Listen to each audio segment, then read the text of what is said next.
నేను మిమ్మల్ని ప్రశ్నలు వేయటం లేదు, సమాధానం చెప్పమని అడగటం లేదు. నేను నిజం చెప్తున్నాను, అందుకే ధైర్యంగా అడుగుతున్నాను. సార్, మీరు చాలా మంచివారు. కాకపోతే మీకు కొంచెం కోపం ఎక్కువ. మీరు కావ్యని ప్రాణం కంటే ఎక్కువగా ప్రేమిస్తున్నారు. ఆ విషయం మా అందరికీ తెలుసు. కానీ నాదొక చిన్న సందేహం సార్. మీ కోపం కావ్య మీద లేకపోతే అత్తగారి మీద? చూడండి, ఆ రోజు మీ పెళ్లి జరుగుతున్నప్పుడు కళ్యాణ మండపంలో జరిగిన తప్పుకి నేను పూర్తి బాధ్యత వహిస్తున్నాను. కానీ ఒక కూతురు పెళ్లి ఆగకుండా జరగడం కోసం ఇంకో కూతురిని మండపంలోంచి బయటికి పంపించాల్సిన పరిస్థితి వచ్చినందుకు అత్తగారు ఎంత బాధపడుంటారో ఆలోచించారా? సార్, మీకు విషయం తెలుసా? ఆ రోజు నుంచి ఈ రోజు వరకు నా భార్య అర్చన అత్తగారితో కానీ వాళ్ళ కుటుంబంతో కానీ మాట్లాడట్లేదు. వాళ్ళ ఊసెత్తితేనే మండిపడుతోంది. హాస్పిటల్కి అర్చన చూడ్డానికి అత్తగారు వచ్చినా కూడా చీపొమ్మంది. చిన్నప్పటి నుంచి ఎంతో అల్లారముద్దుగా పెంచి పెద్ద చేసిన ఇద్దరు కూతుళ్లకు దూరంగా ఉంటూ వాళ్లతో ఏ సంబంధం లేకుండా కాలం గడుపుతున్నందుకు ఆ తల్లి పడుతున్న క్షోభేంటో ఒక్కసారి ఆలోచించండి సార్. కావ్యకి వాళ్ళ అమ్మంటే చాలా ఇష్టం. మీరన్నా కూడా ఎంతో ప్రేమ. మీ మాట కాదని వెళ్లి వాళ్ళ అమ్మని కలిస్తే మళ్ళీ ఎక్కడ తన జీవితం నాశనం అయిపోతుందోనని తను పడే బాధను దిగమింగుకుని పైకి సంతోషంగా ఉన్నట్టుగా నటిస్తోంది సార్. మీరనొచ్చు, కావ్య గురించి నాకు బాగా తెలుసు, తను చాలా సంతోషంగా ఉందని మీరు అనొచ్చు. కానీ కావ్యతో నేను మాట్లాడాను సార్. అదే కావ్యని నేను అర్చనతో పెళ్ళైన దగ్గర నుంచి చూస్తున్నాను. తను చాలా ముక్కుసూటి మనిషి. మనసులో ఒకటి పెట్టుకుని బయటికి ఇంకొకటి మాట్లాడే తత్వం కాదు. అందుకే చెప్తున్నాను. ఎందుకు చెప్తున్నానో అర్థం చేసుకోండి సార్. ఇప్పుడు మీకు కావాల్సిందేంటి? అత్తగారికి మీకు ఏ బంధుత్వం ఉండకూడదు, అంతేగా? దానికి నేను గ్యారంటీ ఇస్తున్నాను. దయచేసి కావ్యని వాళ్ళ పుట్టింటికి పంపించండి సార్. తల్లి కూతుళ్ళని వేరు చేయొద్దు ప్లీజ్. నన్ను మీరు రోడ్డు మీద ఆపి నాకు థ్యాంక్స్ చెప్పారు. ఇక్కడే మీ మంచితనం ఏంటో నాకు అర్థమైంది. కావ్యని అత్తగారింటికి పంపి మీ మంచితనానికి నిజమైన అర్థాన్ని దక్కనివ్వండి. వస్తాను సార్.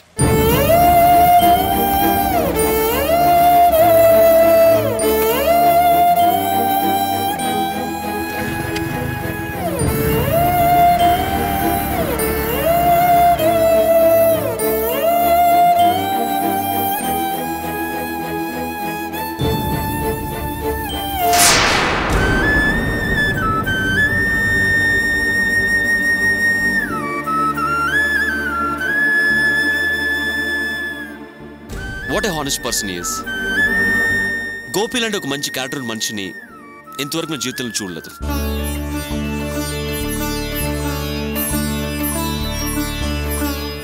నేను 5 కోట్లు నష్టపోకుండా కాపాడి నాకెంతో మేలు చేశాడు.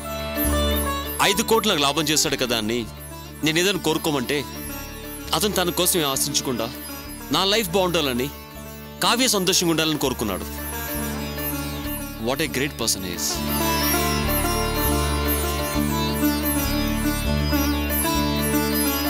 ఇన్నాళ్ళ నుండి కావ్య నాతో హ్యాపీగా ఉంటుంది అనుకున్నాను, కానీ అది అబద్ధం. ఆమె మనసులో ఉన్న బాధని బయటికి చెప్పలేక, భరించలేక నలిగిపోతుందని అర్థమయ్యేలా చేశాడు గోపి.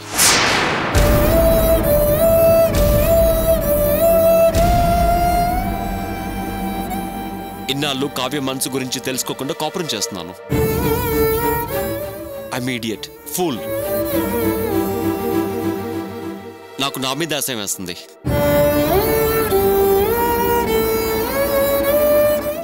ఒకరినొకరు అర్థం చేసుకుని జీవిస్తేనే భార్యాభర్తలు. వీళ్ళు ఎవరి మనసులో ఏముందో తెలుసుకోకుండా గడిపేస్తే ఇక ఆ బంధానికి అర్థమే ఉంది. ఈ విషయం క్లియర్గా అర్థమయ్యేలా చేశాడు Gopi.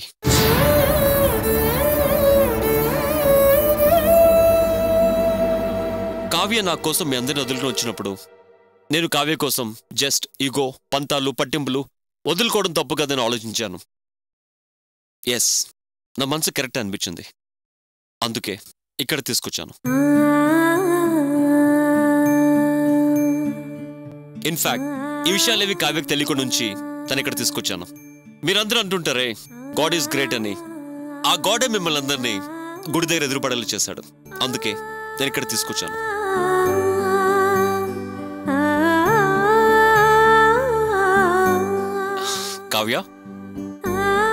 Are you happy?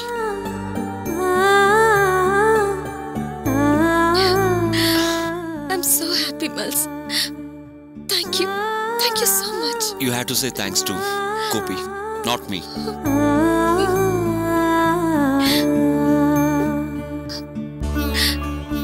Amma. Kavya, Amma.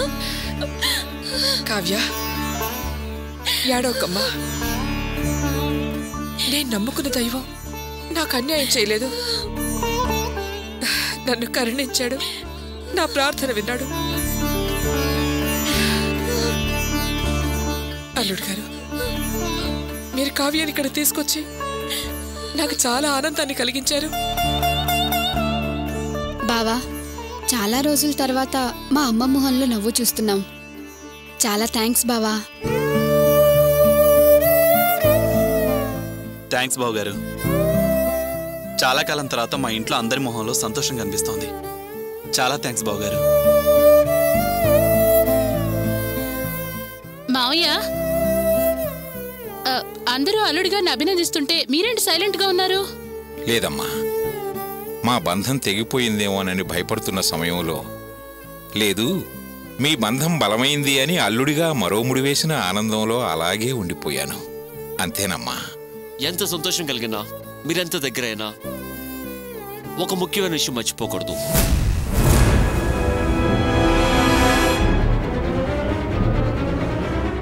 Gopi is a nice guy. అతని భార్య మంచిదే కావచ్చు, బట్ అవన్నీ నాకు అనవసరం. వాళ్ళ మంచితనంతో నాకు పని లేదు. నన్ను ఎదిరించే వాళ్ళంటే నాకు ఇష్టం లేదు.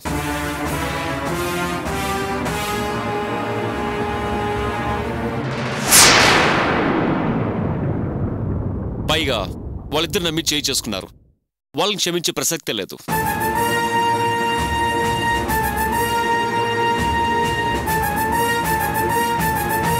వాళ్ళతో ఏ పరిస్థితుల్లో కాంప్రమైజ్ అవ్వదలుచుకోలేదు.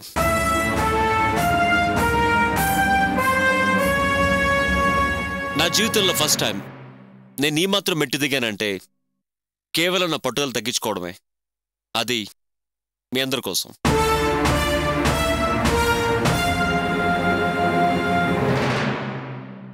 సో నాతో మీరందరి రిలేషన్షిప్ కంటిన్యూ చేయాలనుకుంటే మీరు నాకు నచ్చిన వాళ్ళతో, అదే ఆ గోపి వచ్చిన వాళ్ళతో సంబంధం పెట్టుకోకూడదు.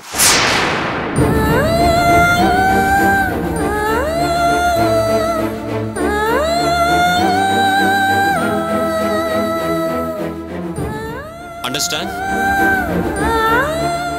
Is it clear?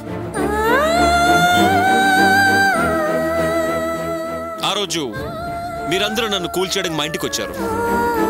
అప్పుడు మీరేమన్నారు గుర్తుందా? వాళ్ళతో ఎలాంటి బంధుత్వం పెట్టుకోమని నాకు ప్రమాణం చేశారు, అవునా?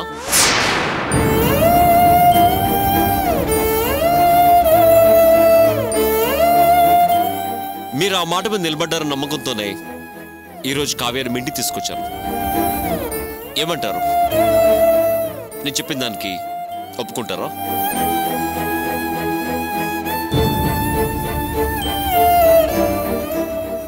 అలాగే బావగారు, మీకు నచ్చంది ఏది మేము చెయ్యం.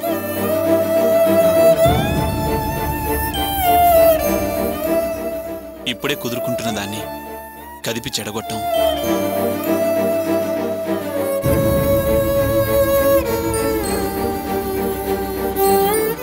ఇద్దరు కూతుళ్ళు దూరమైపోయారని కుమిలిపోతున్న మా అమ్మ మనసుని ఇప్పుడే కాస్త కుదురు పడేలా చేశారు. ఒక బంధం ఉంటేనన్నా కాస్త అమ్మ మనసుకి ఓదార్పుగా ఉంటుంది. మీ మాట ప్రకారమే మేము నడుచుకుంటాం. It's good. I'm very very happy. Jayanthi, ఏంటలా నిలబడే ఉన్నావు? మన ఇంటికే రారనుకున్న బావగారు పెద్ద మనసు చేసుకుని మన ఇంటికి వచ్చారు. ఏదైనా తినడానికి అరేంజ్ చెయ్యి. No no no no thank you. It's okay. యాక్చువల్గా నేను ఇక్కడికి అనుకోకుండా బయలుదేరాను. But I have lot of work in the office. I have to go back to the work. Kavya, నువ్వు ఇవాళ ఆఫీస్ రానవసరం లేదు. నీకు ఎప్పుడు బయలుదేరాలి ఉంటే just give me a buzz. I'll come and pick you. Okay? Bye aunty. Bye uncle. Bye Vinod. Bye అండి.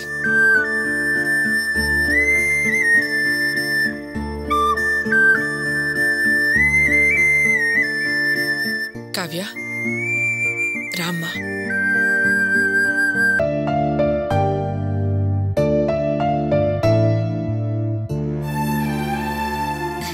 అర్చనా, గోపి కోసం ఎదురు చూస్తున్నావా? అవునత్తయ్య. వాడు పని అవగానే టెన్షన్గా ఇంటికి వచ్చేస్తాడమ్మా. నువ్వు ఎదురు చూడాల్సిన పనే లేదు. అది సరే కాని ఆ వైద్యుడిచ్చి నాటు మందులు తీసుకురాపో. వెళ్ళు.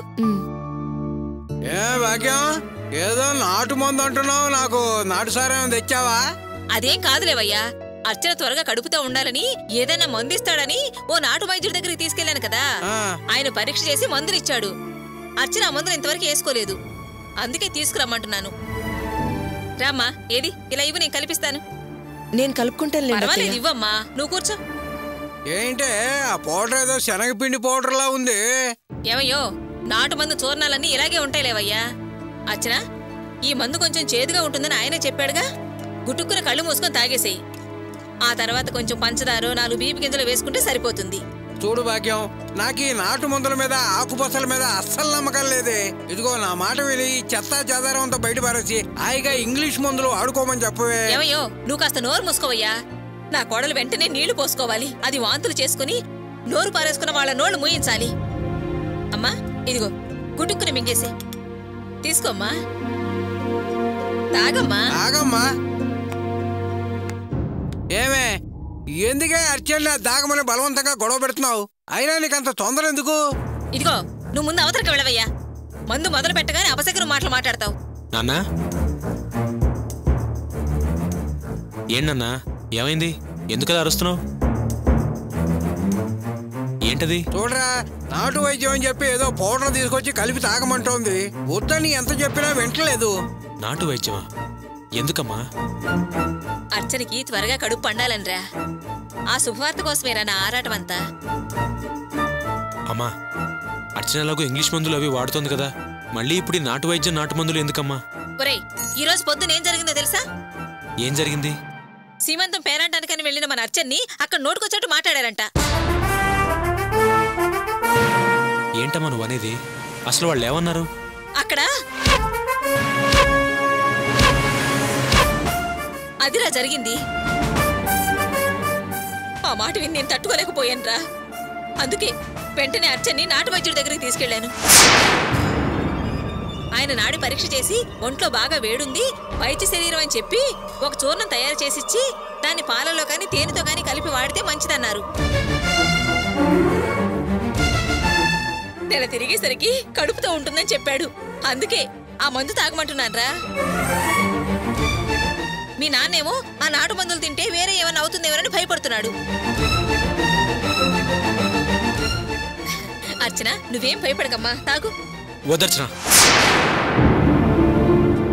వద్దమ్మా. ఈ నాటు మందులు నాటు వైద్యం ఇవేమీ వద్దు. ఒరే గోపి, ఎందుకురా వద్దంటున్నావు? అది కాదమ్మా, ఇందాక చెప్పాను కదా, అర్చన ఎలాగో ఇంగ్లీష్ మందులు వాడుతోంది. ఇప్పుడు వీటిని కూడా వాటితో తీసుకుంటే మళ్ళీ ఏదైనా తేడా చేయొచ్చు. అందుకే వద్దంటున్నాను. అలాంటిదేం జరగదురా. నేను వైద్యుని అన్ని రకాలుగా విచారించాకే ఈ మందు వాడమంటున్నాను. నువ్వేం భయపడాల్సిన పని లేదమ్మా, తాగు. వద్దర్చన, తాగద్దు. అమ్మా, వద్దమ్మా. ఇలా అంటున్నానని తప్పుగా అనుకోవద్దు. నాన్న ఇందాక చెప్పినట్టుగా ఆ 2 మందులు కలిపి వాడితే మళ్ళీ ఏదైనా తేడా చేయొచ్చు. అర్చనకి ఏదైనా జరగకూడదు జరుగుతుందేమోనని నాకు చాలా భయంగా ఉందమ్మా. అవునే భాగ్యం, అటు ఇంగ్లీష్ మందులు ఇటు నాటు వైద్యం వాడటం వల్ల అవి వికటించి ఏదైనా జరగచ్చు. అందుకే వద్దే. అంతేకాదమ్మా, అసలు అర్చనకి ఎప్పటికీ గర్భం రాకపోతే ఇలాంటి మందులు ఏవైనా వాడచ్చు. అయినా మొదటిసారి ఇలా జరగడం మామూలే అని డాక్టర్ మాతో చెప్పింది.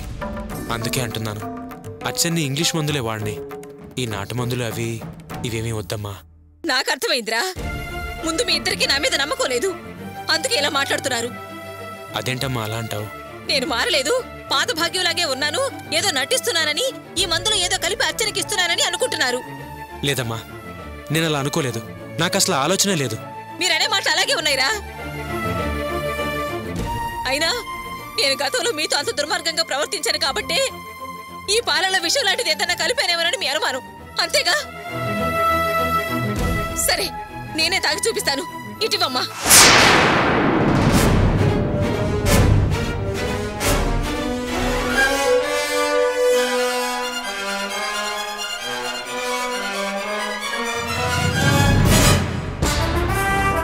తాగానుగా, నేను బతుకుతానో చస్తానో 1 గంట తర్వాత చూడండి.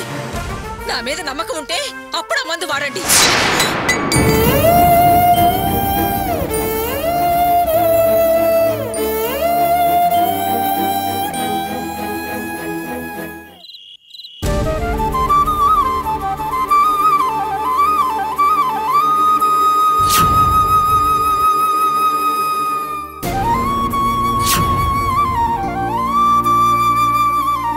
విజయలక్ష్మి, ఒకసారి అబ్బాయికి ఫోన్ చేసి కనుక్కోనా? ఫోన్ వద్దు, ఏం వద్దు. వాడు ఎప్పుడు వస్తాడో అప్పుడే రానివ్వండి. అది కాదు విజయలక్ష్మి, వాడు కావ్య ఏదైనా ఆఫీస్ పని మీద మర్చిపోయారేమో. ఒకసారి ఫోన్ చేస్తే గుర్తుకొస్తుంది కదా. అలా ఎలా మర్చిపోతాడండి? వాడు బెంగళూరు వెళ్ళేటప్పుడు చెప్పే వెళ్ళాడు కదా, గుడికి తీసుకెళ్తా స్టార్ హోటల్లో సెలబ్రేట్ చేసుకుందాం అన్నాడు. అలా ఎలా మర్చిపోతాడు? ఎందుకు అంత పట్టుదలపోతావు? నువ్వు అసలు బర్త్డే ఫంక్షనే వద్దన్నావు. వాడే కదా నీ బర్త్డేని గొప్పగా సెలబ్రేట్ చేస్తానని చెప్పింది. ఇప్పుడు ఏదో అర్జెంట్ పని మీద మర్చిపోయి ఉంటాడు. మనం ఒకసారి ఫోన్ చేసి గుర్తు చేస్తే తప్పే ఉంది. తల్లి పుట్టినరోజు మర్చిపోయేంత పనేంటండి వాడికి? అలా మర్చిపోయిన వాడికి నా పుట్టినరోజు విషయం ఫోన్ చేసి గుర్తు చేయాల్సిన అవసరం లేదు.